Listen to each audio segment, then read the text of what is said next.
ऐसे ही सब लोग हर समय हर पल सफलता की चिंगारी को अपने अंदर जलाना पड़ता है। सफलता की चिंगारी को अपने अंदर जलाना पड़ता है। साथियों, सफलता की चिंगारी को जलाने का वक्त आ गया है। 28 अक्टूबर 2024 को मध्य प्रदेश लोक सेवा आयोग ने अपनी अधिकृत वेबसाइट में विज्ञप्ति जारी करके यह बता दिया है कि अगली पीएससी की प्रारंभिक परीक्षा 16 फरवरी 2025 को रविवार के दिन ली जाएगी। इसकी अधिकृत अधिसूचना शीघ्र ही वेबसाइट में जारी की जाएगी। तब तक आप अपनी तैयारी, परीक्षा फॉर्म भरने के लिए जो कि ऑनलाइन भरे जाएंगे, अपनी तैयारी पूर्ण कर लीजिए। आपके जो सभी प्रमाण पत्र हैं, आपका आयु जो 21 साल पूरा होना चाहिए, शैक्षणिक योग्यता जो ग्रेजुएशन स्नातक की परीक्षा पूर्ण होना चाहिए, और कोई किसी कैटेगरी से बिलोंग करते हैं तो उनके जो जाति प्रमाण पत्र होते हैं वो सब आप अपनी तैयारी पूरी कर लीजिए। शीघ्र ही अधिसूचना प्रकाशित होने वाली है। तो आज हम बात करने जा रहे हैं यह इस परीक्षा का पैटर्न क्या है, परीक्षा कैसे ली जाती है, इसमें प्रश्न पत्र कैसे होते हैं। पहली बात, इस परीक्षा में परीक्षा के 3 क्रमिक चरण है। पहली प्रिलिमिनरी एग्जामिनेशन, जिसे आप प्रारंभिक परीक्षा कहते हैं। द्वितीय मेन एग्जाम, जिसे आप मुख्य परीक्षा कहते हैं। तृतीय जिसे आप साक्षात्कार अर्थात इंटरव्यू कहते हैं। प्रारंभिक परीक्षा जो कि एक प्रकार का एलिजिबिलिटी टेस्ट है, अर्हता योग्यता परीक्षा है, स्क्रीनिंग टेस्ट है। यह पूर्णतः ऑब्जेक्टिव टाइप होती है। बहुविकल्पी प्रश्न होते हैं, वस्तुनिष्ठ प्रश्न होते हैं, जो कि जिसके 4 विकल्प होते हैं, जिसे आप OMR सीट में उसके गोले में जो उत्तर सही होता है काला गोला भरते हैं और आपका उत्तर उसमें सही है तो सही, गलत है तो गलत होता है। मुख्य परीक्षा, प्रारंभिक परीक्षा जो कि पूरी तरह से एलिजिबिलिटी टेस्ट है। अगर इसमें आप ठीक अंक प्राप्त कर लेते हैं तो आप मुख्य ठीक अंक मीन्स आप मेरिट में आ जाते, मेरिट में जितना जो मेरिट का कट ऑफ जाता है वहां तक आप अंक प्राप्त कर लेते हैं तो आप मुख्य परीक्षा में बैठने की पात्रता अर्जित कर लेते हैं। मुख्य परीक्षा में कई प्रश्न पत्र होते हैं, वो हम अलग से आपको बताएंगे।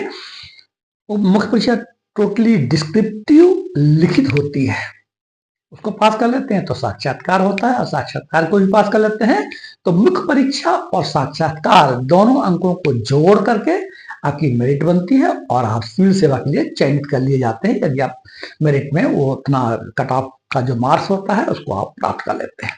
अब आता है प्रश्न पत्रों की। प्रश्न पत्र प्रारंभिक परीक्षा के लिए 2 प्रश्न पत्र होते हैं। पहला प्रश्न पत्र जनरल स्टडी अर्थात सामान्य अध्ययन, यह 2 घंटे का होता है और 200 अंकों का होता है, बहुविकल्पी होता है, ऑब्जेक्टिव टाइप होता है।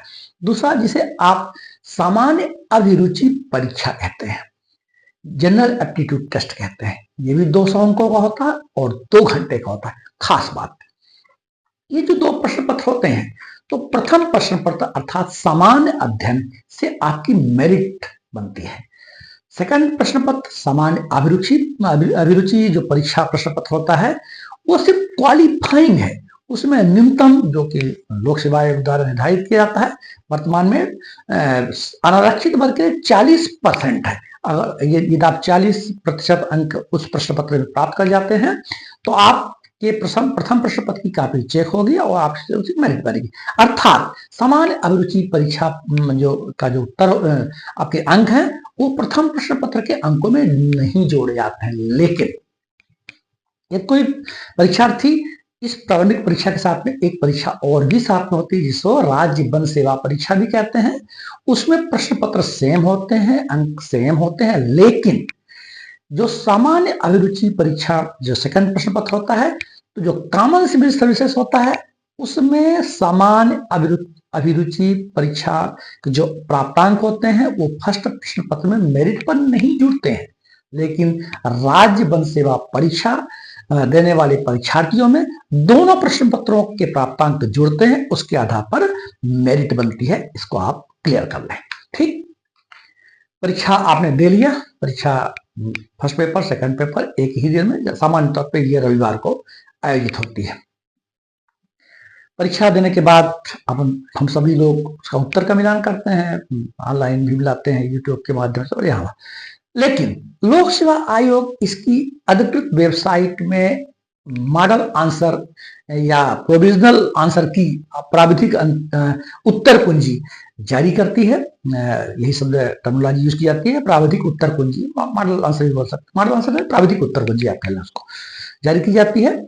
आप उससे अपना उत्तर मिलान कर लें और 5 दिन के अंदर यदि कोई किसी प्रश्न पर किसी उत्तर पर आप कोई ऑब्जेक्शन है, कोई आपत्ति है, तो निर्धारित शुल्क जो पोर्टल का शुल्क है और प्रति प्रश्न जो शुल्क है उसको जमा करा करके अपनी आपत्तियां दर्ज कर सकते हैं। आप यदि आपकी आपत्तियां सही पाई जाती हैं तो मध्य प्रदेश लोक सेवा आयोग के पास विकल्प क्या होते हैं। यदि उनके प्राविधिक उत्तर कुंजी में अगर लगता है कि उत्तर जो आप बता रहे हैं एविडेंस पर्याप्त दे रहे हैं, उत्तर वह सही है, तो वह अपने उत्तर कुंजी में संशोधन कर देंगे। यदि लग रहा है कि एक जो आप उत्तर बता रहे हैं उनके प्रश्न में एक से अधिक उत्तर सही है, मतलब ए भी सही है, बी भी सही है या सी या डी सही है, ऐसा, तो वो दोनों उत्तर मान्य कर लिए जाएंगे और सभी को उसके अंक मिल जाएंगे। तीसरा, यदि लगता है कि यह प्रश्न का उत्तर ही गलत है, इसमें कोई उत्तर सही नहीं है, तो उस प्रश्न को विलोपित कर दिया जाएगा यानी डिलीट कर दिया जाएगा। तब डिलीट कर दिया जाएगा तो पीएससी के पास 2 ऑप्शन है, या तो जितने क्वेश्चन डिलीट होते हैं, मान लीजिए 2 हो गए तो 98 क्वेश्चन बचे, तो 98 क्वेश्चन का परीक्षण के पश्चात मेरिट बनेगी नंबर 1। नंबर 2, पूरे 100 प्रश्न लेंगे, लेकिन वो 2 प्रश्न जो गलत हो गए हैं, जो डिलीट करने की योग्य हैं, उनमें सभी परीक्षार्थियों को समान अंक दे दिए जाएंगे। तो यही तरीका है प्रारंभिक परीक्षा के लिए। इसमें जो इसके पाठ्यक्रम भी अभी जो विज्ञप्ति जारी होगी नोटिफिकेशन, उसमें पाठ्यक्रम भी होगा। ऐसे लोक सेवा आयोग ने स्पष्ट कर दिया है कि जो पाठ्यक्रम 2024 के समान ही रहेगा, अर्थात जो परीक्षा भी आपकी आने वाली है उसके पाठ्यक्रम में, उसके सिलेबस में कोई परिवर्तन नहीं होगा। तो हम आगे की सीरीज में डेली आपको प्रत्येक यूनिट को प्रथमतः सभी यूनिट का फर्स्ट पेपर का और सेकंड पेपर का प्रत्येक यूनिट का प्रत्येक टॉपिक का सिलेबस डिस्कस करेंगे, ताकि सिलेबस आपके दिमाग में अच्छे से बैठ जाए और आप अपनी परीक्षा के साथ में, अपने एटमॉस्फेयर के साथ में और रोज जो घटनाएं होती हैं उनके साथ अच्छे से लिंक कर सकें कि आपके दिमाग में क्लियरिटी रहे, ताकि आप सफलता की ओर बढ़ सके। इस टिप्स चैनल के माध्यम से डेली आपको सफलता के टिप्स मिलेंगे, मोटिवेशंस मिलेंगे, और आपकी अगर कोई क्वेरी है तो आप कमेंट बॉक्स में आपकी क्वेरी लिखिएगा और हमारी बातों को सभी भाइयों के पास फैलाइएगा। यह एक प्रकार का निःशुल्क चैनल है, किसी प्रकार की कोई शुल्क नहीं है। यह एक प्रकार की कम्युनिटी सर्विसेज है, अतः जन भागीदारी जरूरी है। जय हिंद, जय भारत।